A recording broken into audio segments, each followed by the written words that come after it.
נכנסתי להליך פשיטת רגל והתגלה אצלי סרטן. עכשיו אני מתקיים מקצבת נכות. האם זה מבטל את ההסדר? התשובה היא כן. אדם שנכנס להליך חדלות פירעון, ובמהלך ההליך הוא קיבל צו תשלומים כמובן, ואז הוא הגיש בקשה לקצבת נכות, והוא קיבל אובדן כושר עבודה, מעל 75%, מגישים בקשה לבית המשפט, והוא יהיה פטור מתשלום חודשי כל חודש, וכשהוא מגיע לדיון עצמו בתום השנה, הוא מקבל הפטר מכל החובות שלו. מעניין. אגב, זה משנה מתי הוא קיבל את הסרטן, אם לפני או אחרי ההסדר?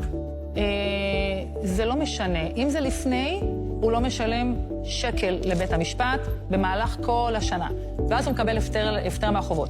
אבל אם במהלך הפתיחת הליכים שלו, באמת הוא קיבל קצבת נכות, אובדן כושר עבודה, אז מגישים בקשה שוב לבית המשפט, כפי שאמרתי, והוא פטור מתשלום חודשי עד למועד הדיון. במועד הדיון עצמו, הוא פטור מכל החובות שלו, הוא מקבל הפטר ממחיקה מהחובות שלו.